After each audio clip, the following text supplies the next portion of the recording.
nerderotic.com. Entertainment news.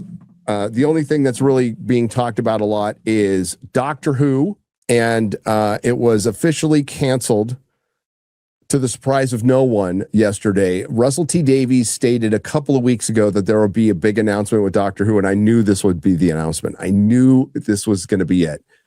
I know a lot of people were thinking that AMC would be partnering with the BBC to produce a new series, but they just, that rumor came from, they were able to retain the rights to New Who up to the Disney stuff, but not Classic Who for AMC Plus, because seriously, how many of you have AMC Plus? Does anybody have AMC Plus? No. Buy it in physical media and you're fine. It's not like Doctor Who just started sucking a couple of years ago. Doctor Who has been shit since Peter Capaldi said, "Doctor, I let you go." It has been utter shit, irredeemable, unwatchable, anti-entertainment, nothing but oh, don't you fall down.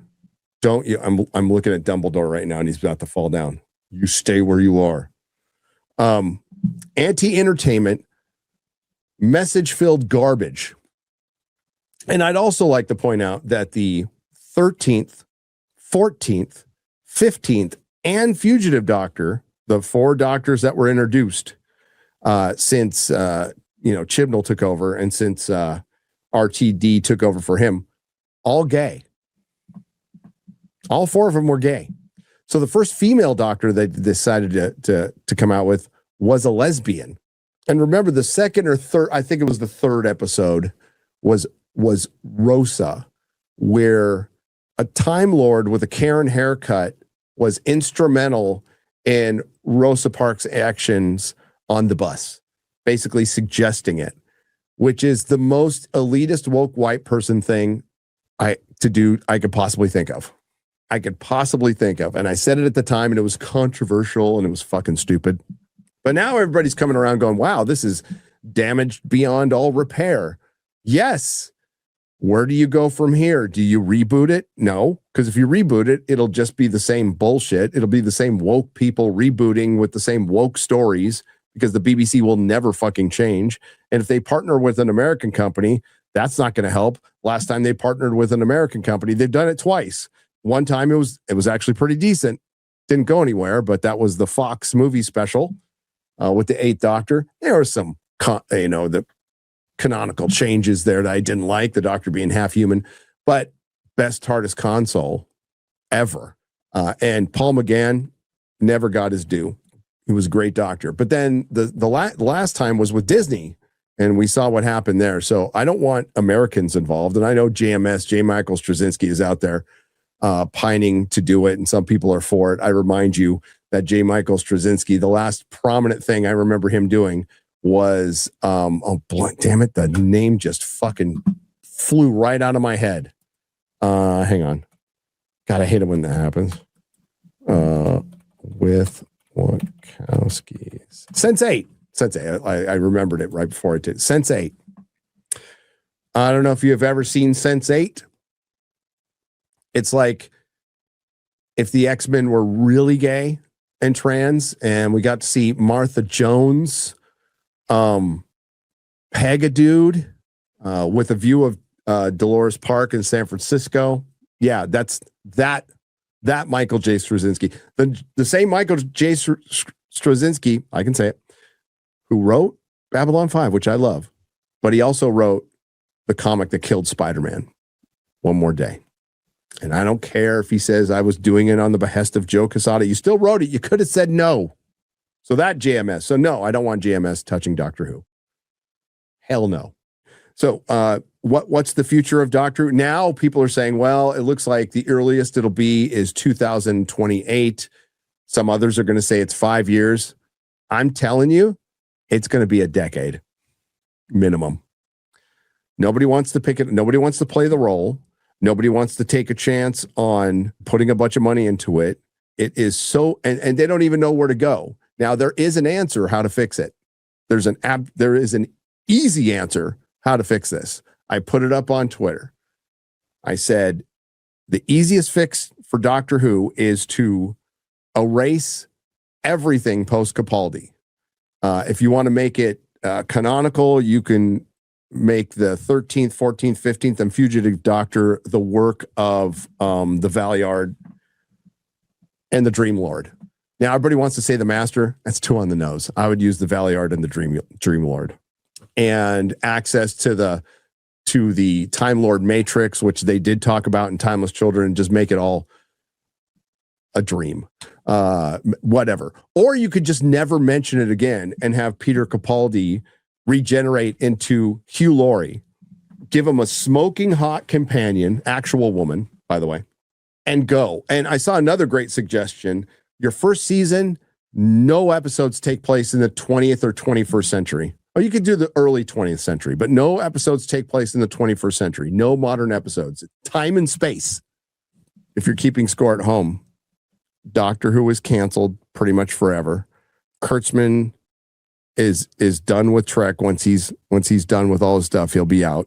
That announcement will be within the next year. Kathleen Kennedy is gone. Bob Iger is gone. Star Wars is going to continue making stuff, but it's dead.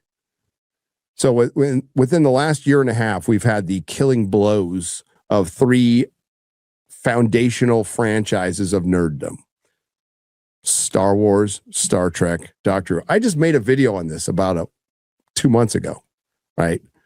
And it would certainly fit today. I wouldn't change anything from it other than saying, oh, Doctor Who's officially canceled. But we knew that. I remember when I said it, when I was reviewing the last episode, I'm all, it's done. It's cooked. It's canceled. Nothing's coming out in the result. Well, actually, they're going to be doing a Christmas special and it's going to be picked up. Nope. And I'm going to ask you again, Chuds. Do you ever get tired of being right? I don't. Pat yourself on the back, Chuds. Take that victory lap. You have earned it. You were right from the get-go. It will be, we did manage to talk about it a little bit on my 3-minute appearance on Piers Morgan, which I think comes out tomorrow. And, when you make something for 0.0004% of the population and not even the full 0.0004% tunes in, it's not going to work out well for you. And Russell T. Davies lamented that, here, I'll pull up the tweet again. Because this it's nice that we're seeing stuff that's really uncomfortable and you couldn't talk about a few years ago being discussed, right? There is the Carmelo Anthony situation. And then there's this. Once again, for those of you might have seen this, and sorry if you've heard this before, but you always have to reset. There's new people here, okay? All our lives, we've campaigned to be more visible. He's talking about the LGBTQ plus. Now I look at myself like I'm an idiot, as if I've never imagined we'd reach our harmonious society. I can say that. Our visibility is being weaponized. Russell T. Davies on the current issues with the LGBTQ plus visibility. There are no issues with your visibility. You are everywhere. You've made sure of that. A lot of people say the Jews run Hollywood. I want to correct you on that one. The gay Jews run Hollywood. Okay. The gay mafia runs Hollywood. Now, this gentleman's response to this is fucking brilliant. And we're going to read it because why the fuck not? Mr. Davies, and this is from James Dreyfus, okay, who is a gay man. Mr. Davies, for a brief, fleeting 10 to 15 years, we almost had it. The years between 1998 and 2012, roughly, we were very close when no one really gave a damn either way. I remember it distinctly. An enormous shift in attitudes and acceptance had occurred after the horrors of being gay in the 80s to the early mid-90s. I was not alone in feeling this, even amongst the upper echelons of the gay mafia, he puts in quotes. I used to hang around with said the name. The original aim was equality, and we were more or less there. Then along came identity politics, gender ideology, and queer theory, which screwed everything up. Stonewall CEO Ruth Hunt said in 2014/15, and I quote, that their shift in focus was known to be controversial, that it would be difficult, that people would lose by that, and that herself and the staff thought that was a price worth paying. In other words, they knew this would receive pushback, yet were unwilling to listen or engage with those of us who had serious concerns. I will get to what those concerns were in just a moment. He doesn't state them, probably because they're very controversial, and I think you know where I'm going with this one, because you're smart. A subsequent Stonewall CEO, Nancy Kelly, called lesbians sexual racists for not including men in their dating pool. So lesbians who like women, who don't want to date men, are now told by the gay mafia to date men or you're racist. It's like they're so far gone, they're back again. It's like the KKK wrote this. Now, KKK doesn't really exist in any real form nowadays. We're talking about the KKK from like, I don't know, 1920, 1880, whatever. Michael Cashman called for the Democrats, the Democratic Party. That's what I should just call them. The Democratic Party from 2020.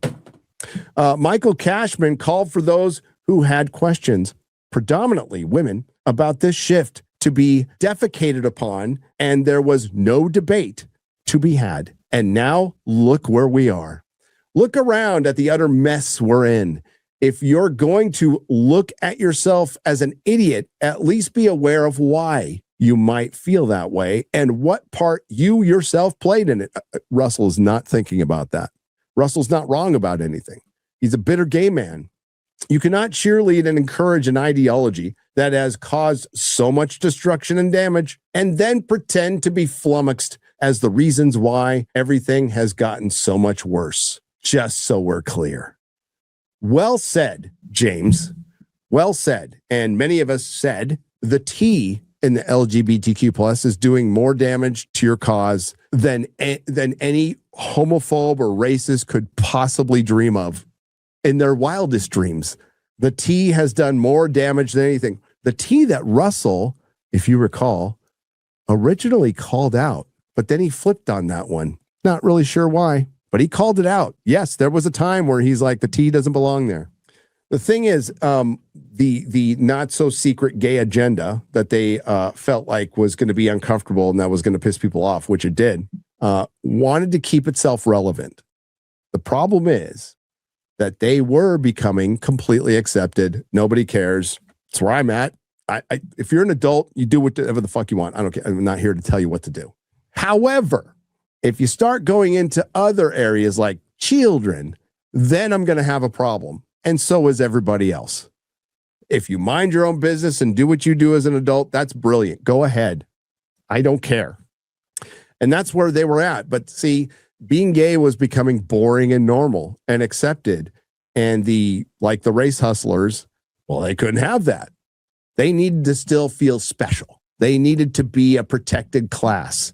So they started bringing in other people. Now, I've told this story before. I'll tell it again.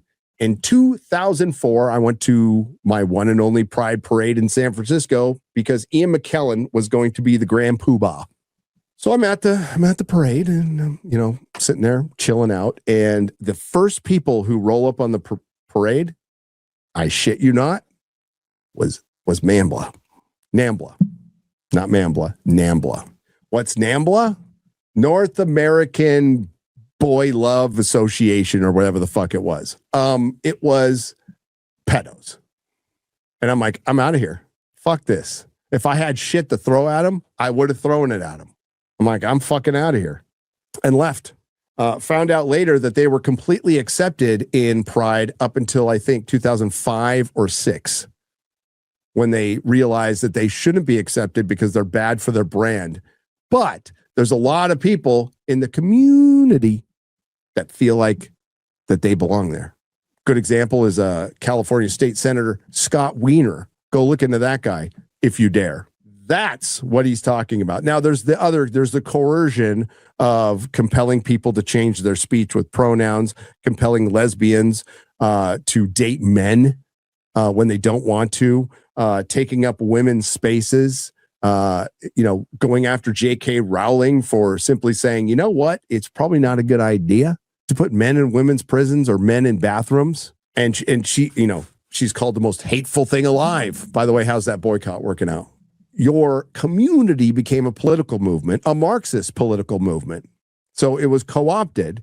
And I've said, and so have many others, that the only way this stops is if you start calling out your own gay people. And a lot of people have, which is good, to their credit, because it is just an aspect of your life. It's not your entire identity. We are in the midst of Pride Month right now, and it's certainly not as obnoxious as it was a couple of years ago. It's still obnoxious, but it's not obnoxious. Again, I don't care how you feel in the privacy of your own home. I just don't think, listen, if we had a month of, we're going to have Crushing Pussy Pride Month, how would you feel about that as a gay person? Crushing Pussy Pride Month. Where's that flag? So I don't want to hear about dicks and butts because it's revolting to me. Like seafood is revolting to me. Doesn't mean I hate you as a person. I just don't want to see that shit because it's, I don't know, it's revolting. But the point here is you were there. We could say this about a lot of things, about inclusivity and diversity. It was naturally happening at a normal pace. And even RMB has brought this up, and he's right. And things were moving ahead, but then Me Too happens. Then Trump happens. And culturally, well, we can get conspiratorial about that. And I'm happy to. 3-letter agencies started to get deeply involved. They always have been for years, but they dialed it up in anything that provides information, anything that provides story. 3-letter agencies were there pushing this. And the reason is for political agenda. And when I first started digging into this as a YouTuber, I just thought, man, this is crazy. This sounds fucking insane. And then as time went on, we just started seeing proof, and then they just started admitting it. So people like Russell T. Davies have set your movement back decades. Well done. And it wasn't the fans. It was you. It was you, RTD. You are the one who weaponized your visibility, weaponized being gay to call Doctor Who fans racist, bigots, homophobes. You know, the Doctor Who fans that were fine with Captain Jack. That's what you did. And you've ruined the longest running sci-fi show in history. And now you've put an end to it. The man who brought it back put an end to it. And he put an end to it because he couldn't swallow his pride, because pride's a sin, and came back specifically to write Doctor Who episodes to attack fans. That was the underlying theme of everything he did. How'd that work out for you? You know what? Good luck making your next show about, checks notes, gay people, because that's the only thing apparently you can write. You know, there was a time he could write Doctor Who. There was a time, but not anymore. And you know what's great is I can have this conversation. I'm not going to get demonetized on this live stream like I would have. It's not going to get struck down. We can have this conversation. And it's high time we did. Nerderotic.com. Please subscribe.